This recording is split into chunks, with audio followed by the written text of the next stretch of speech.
Hello and welcome. This is Cheryl. Thank you so much for joining me today. Today I'm creating depth and dimension with interference inks using the new Timeless Textures embossing folders as well as coordinating stencils from Spellbinders. We have the Flowing Florals. This is a beautiful large embossing folder, 5.5 by 8.5 inches, and large layering stencils to go with them. Then we have the Hummingbird emboss and stencil set, and that embossing folder also has a coordinating die set, so you can cut out those hummingbirds and have them as separate embellishments on cards using these embossed backgrounds or using other backgrounds. I'll be using them in a few different ways. So I'm going to start off by using those dies and cutting out a couple of hummingbirds. Now it works best to cut out the hummingbirds first and then put them in the embossing folder to emboss. If you emboss first and then die cut, the die cutting will flatten all of that embossing out. So by cutting them out first, we can use a glue dot to put them in that embossing folder, and we can line up that die cut with the embossing folder.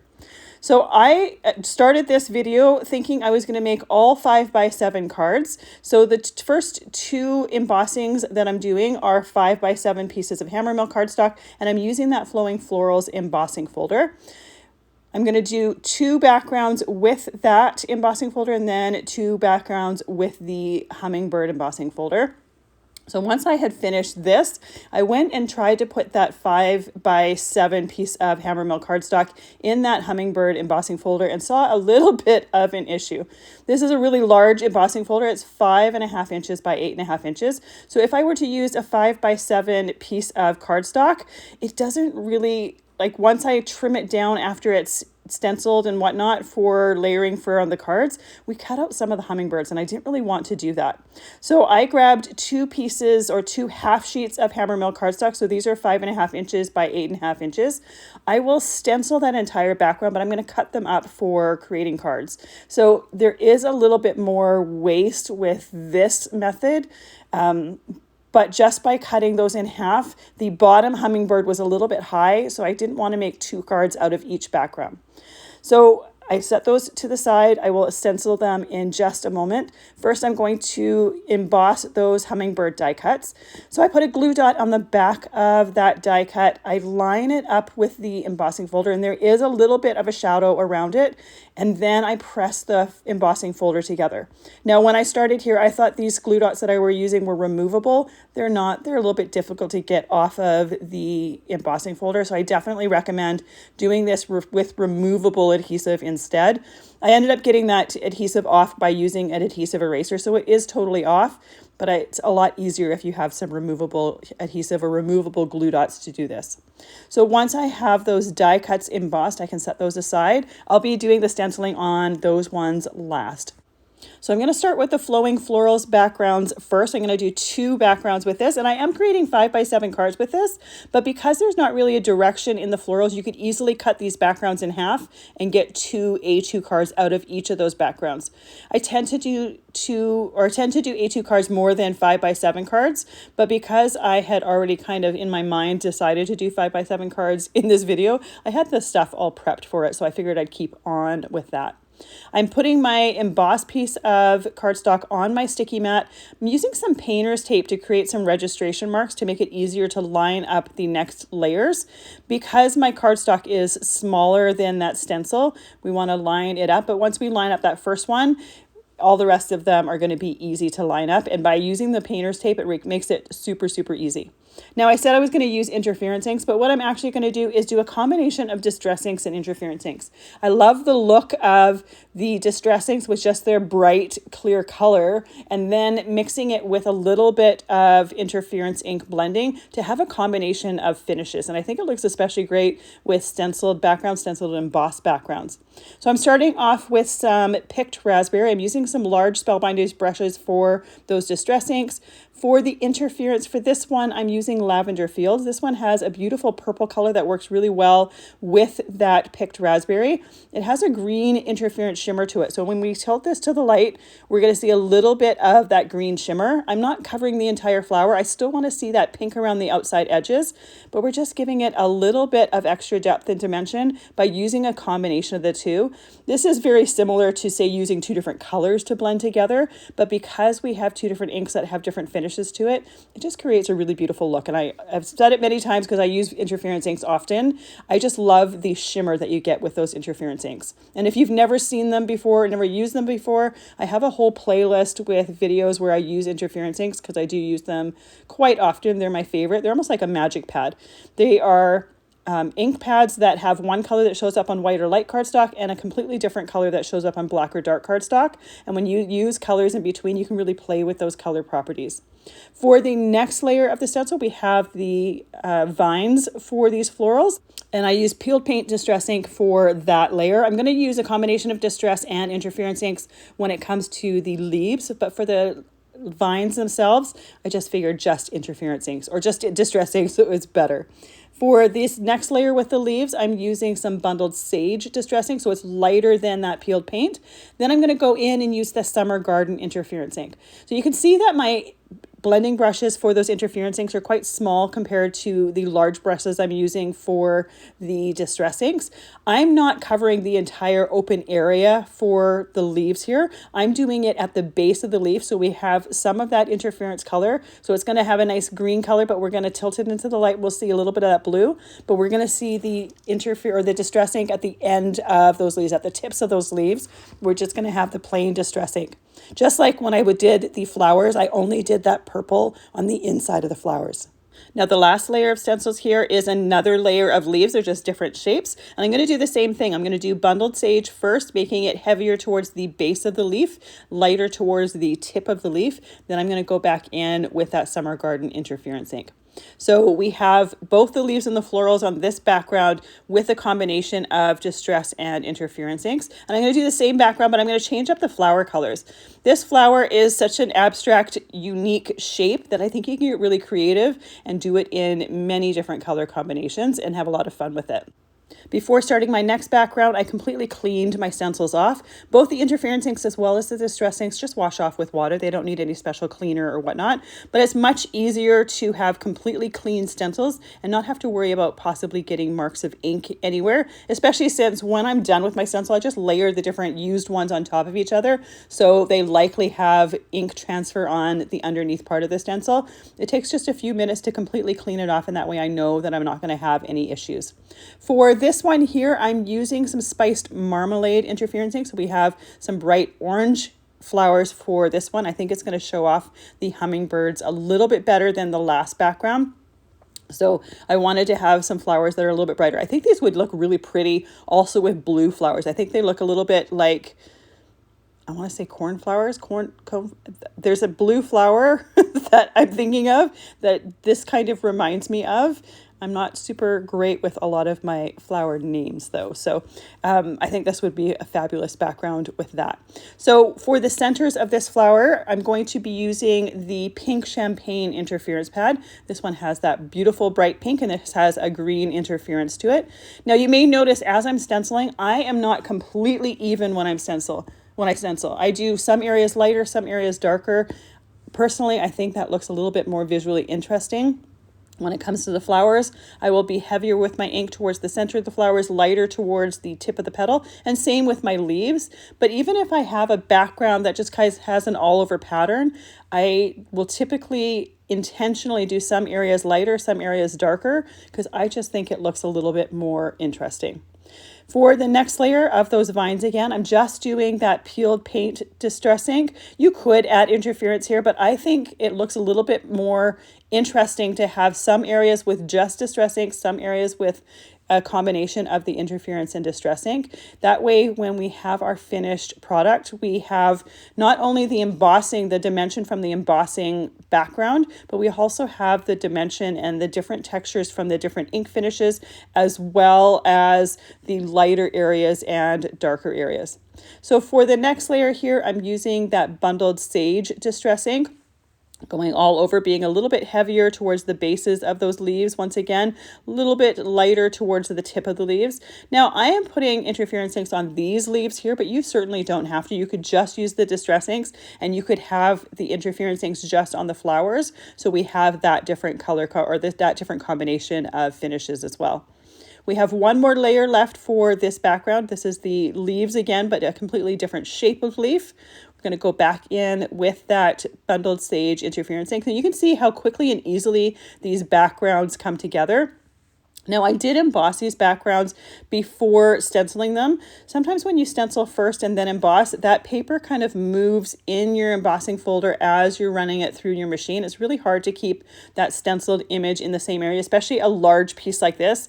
Like I said, this is 5 by 7, so I didn't want that to possibly shift as I was moving it. So I embossed it first and then started stenciling. It's initially a little bit more challenging to do the stenciling to line it up with that embossed texture because it's hard to see, but the results are great. I love these two color combinations for our backgrounds. They're going to be perfect for the 5 by 7 cards that I'm creating, but like I said before, you can easily cut them in half and create two 4 1/4 by 5.5 inch cards with each of those backgrounds if you prefer.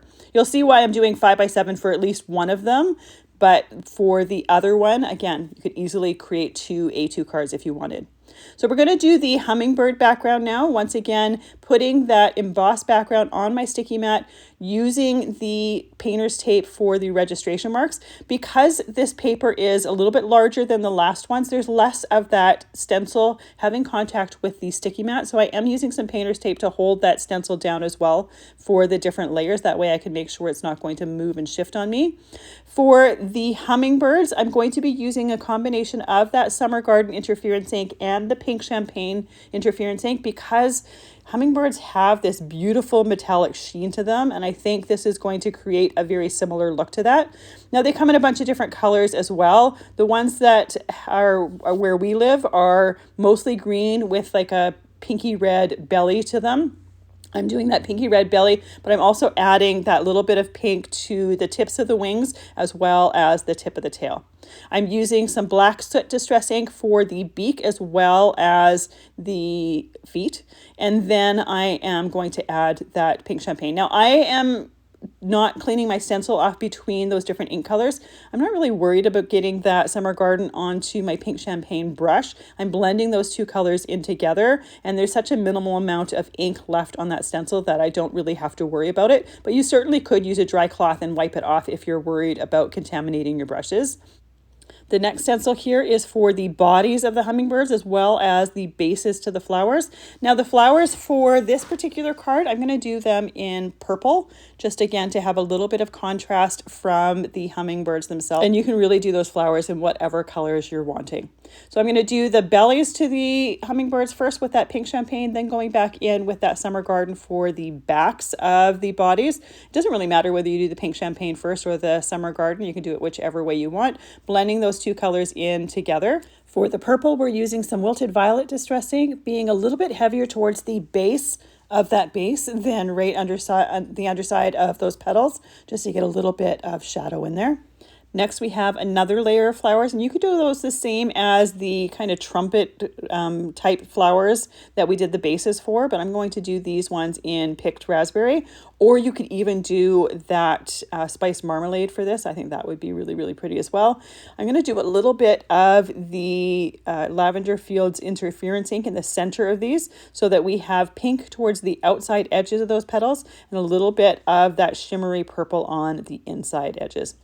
Lastly, we have the back wing from that top hummingbird. So I'm going to do that once again with that Summer Garden and pink champagne interference ink mix.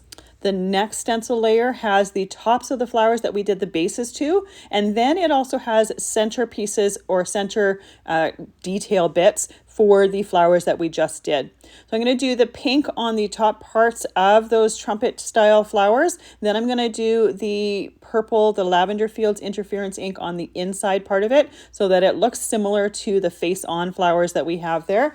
Now again, you could do those completely different colors if you wanted to add more color to this. I tried to keep the backgrounds fairly similar. Like I didn't want to add too much detail to the background and take the attention away from those hummingbirds, because in my opinion the hummingbirds are the stars of the show, and then those flowers are just kind of supporting that. For the center detail bits, I did black soot distress ink, and then I also did that for the eye. This particular layer has the dot for the eye there.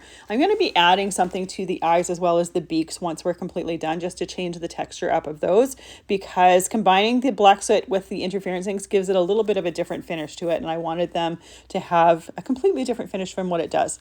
So the next layer here, we are using that peeled paint distress ink for the vines for all of those flowers. Then we can go in and do some of the leaves for on those vines. And I'm going to be doing those in the bundled stage. And just like before, I am heavier with the ink towards the base of the leaf, lighter with the ink towards the tip of the leaf. I want to have a little bit of color variation to it. Now, if you wanted, I think this would be a fun one to do, like to get really wild with your colors if you wanted to completely change it up. Or you could do different colors for your hummingbirds. If that green for the hummingbird is a little bit too close to the color of the leaf, you could do a different color combination for those hummingbirds. Those interference inks come in so many different colors that you could have a lot of fun with it. So this is this background completely done. I'm going to do the second background with those hummingbirds. And for the second backgrounds, I'm keeping the hummingbirds exactly the same, but I'm completely changing up the flower colors. So I already did the hummingbirds off screen because that's exactly the same as the first background.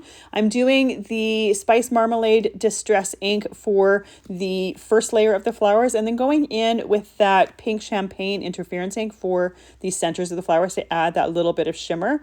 And again, I think this would be gorgeous with those flowers in blues as well. I think that would look absolutely beautiful, but I didn't really think about that until I was completely done all of my cards.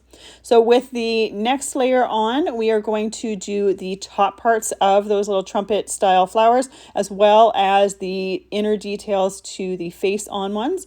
So we're going to use that Spice Marmalade for the flower bits. You can see again, I'm doing it heavier towards the center of the flower, lighter towards the edges. Then I'm going back in with that pink champagne interference ink. We're doing the black in the middle for those details on the face on flowers. And I think I have to bring it back out to do the detail on the hummingbird eyes.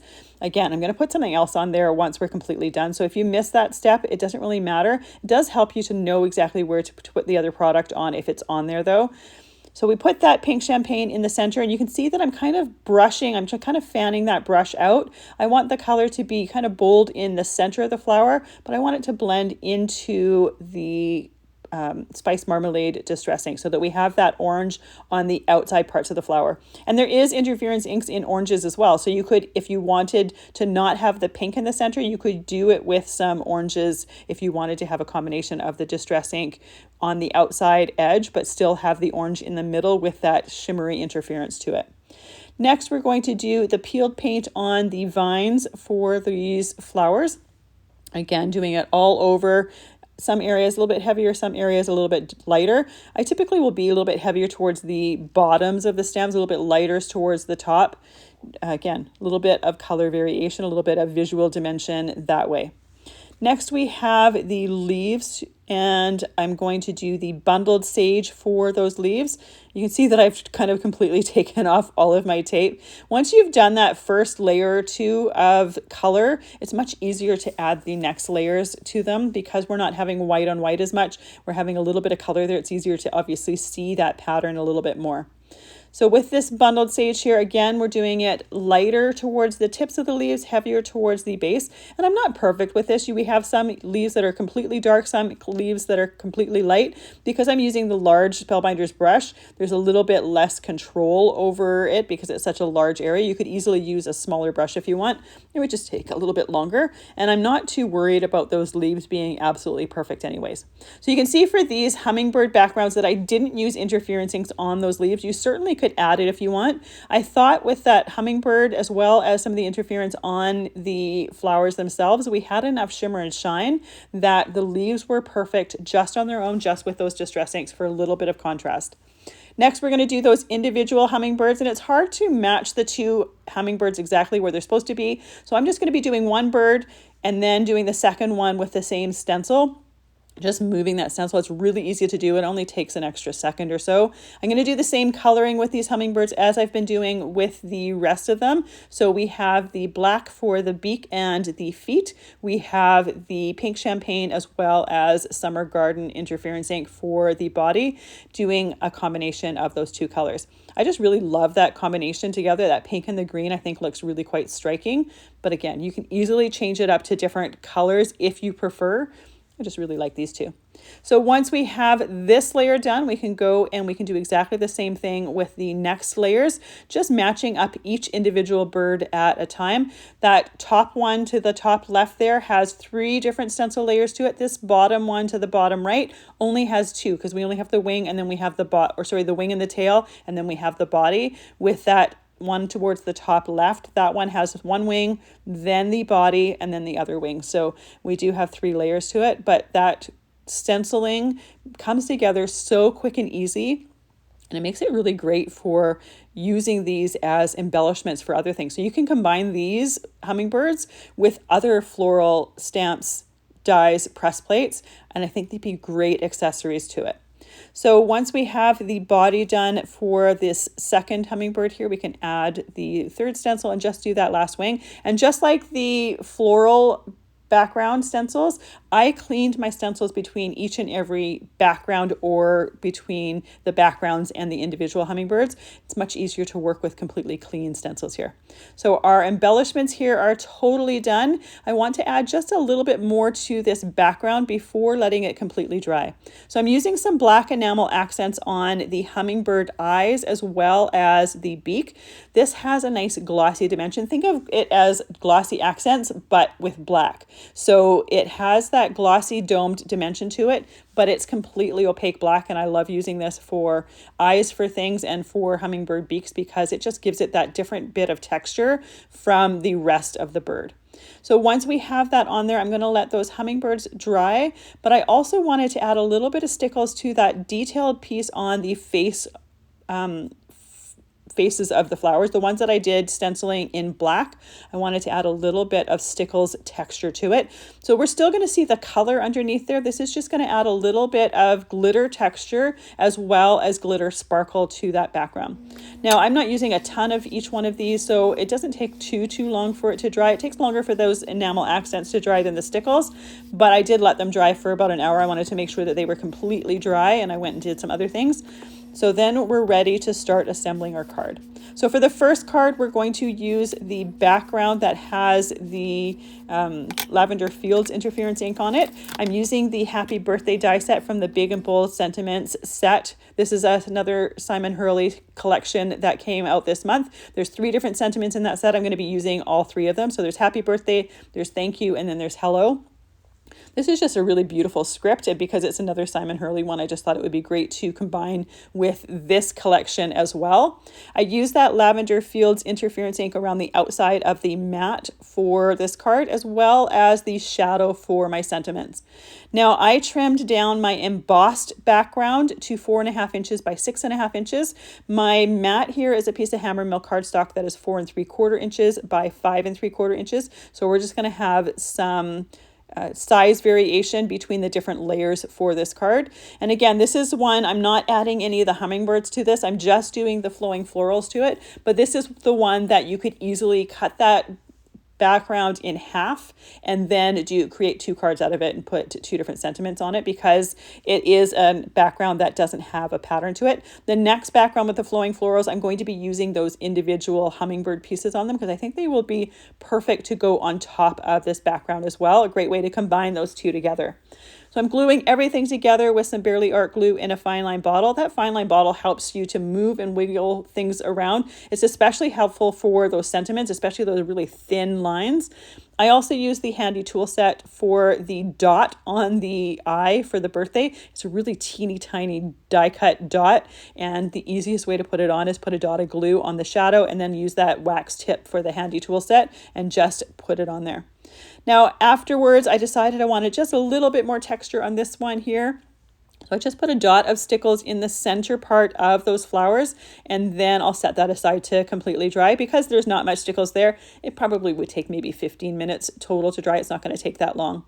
For this next card here, I am doing another 5 by 7 card. So my mats are the same on this. I have my embossed background trimmed to 4.5 inches by 6.5 inches. My mat here is some Hammermill cardstock that is trimmed to 4 3/4 by 6 3/4. And then I'm using the Get Well Soon sentiment from this one. I think came out, I want to say in April or May. It's called the Layered Get Well Soon. There's also a Happy Birthday. There's a bunch of different sentiments that came out with it. I chose to do a black shadow to this because we have those black accents on the hummingbirds. I thought it would combine well with this. You could easily just use a black or a white shadow if you prefer, but I thought adding the black accents to it was a nice combination to the hummingbirds themselves. So I'm going to glue everything here onto a 5x7 card base, just a plain white card base. Most of my card bases are just white ones, nice and simple, and then I add the different layers to the front. Then we can add the hummingbirds to the front. Now, because most of the hummingbird parts are raised, we want to make sure that we get a good amount of glue on the recessed areas that are going to have contact with the embossed background.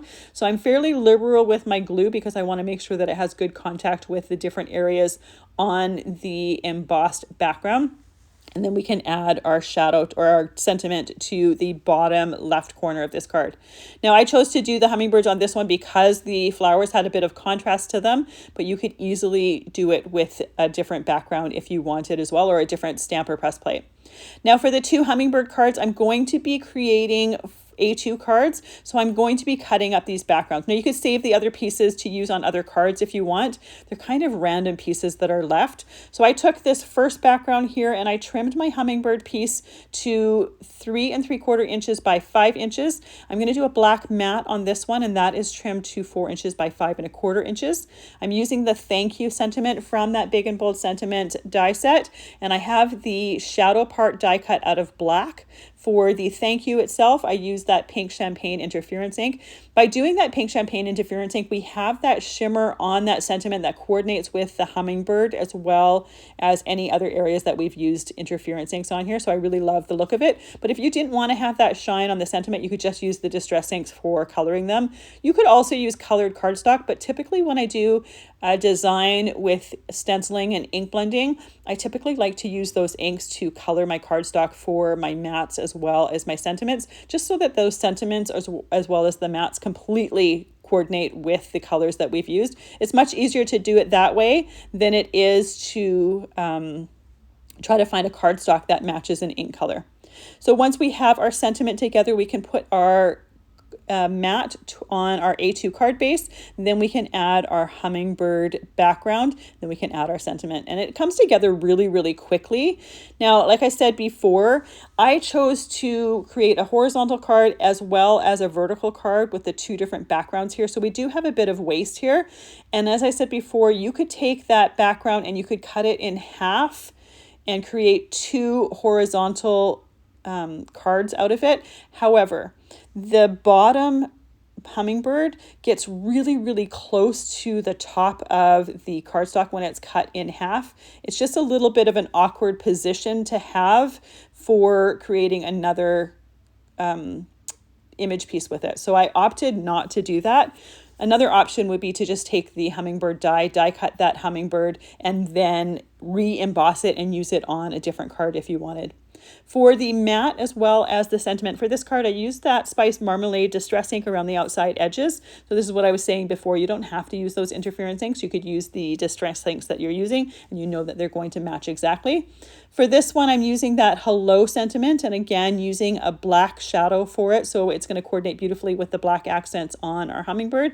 But instead of having the black matte like we did on our last card, we have that Spiced Marmalade background. And you only need to do the inking around the outside edges. That center part is going to be completely covered, so there's no point in adding any ink to that center there. Then we can add our hummingbird piece here. Now I chose to do this as a horizontal card. You could have done it as a vertical card if you wanted, but I really loved the look of that hummingbird with that one like trumpet flower kind of right beside it, and I thought that bottom right corner was perfect for that sentiment. So here are our finished cards. The 2 hummingbird ones are A2 card bases, so they're 4 1/4 by 5 1/2 inches. And the other 2 ones are 5 by 7, but they could easily be changed if you wanted to. You could do all A2 cards and just do 1 hummingbird per card with that floral background if you chose. I have everything that I've used listed and linked down in the description box below. So if there's something that I happen to have forgotten to mention, you might find the answer down there. Otherwise, leave a comment and ask, and I'm happy to share that with you. I absolutely love those hummingbirds. Hummingbirds are one of my favorite birds, and I think it's because of that shimmer that they have to them. I have a soft spot for interference and shimmer, obviously, because I use interference inks quite often, but the inks are absolutely perfect for doing those hummingbird pieces on those backgrounds. Thank you so much for joining me today. I really appreciate the time that you spend with me. I hope you have a fantastic day.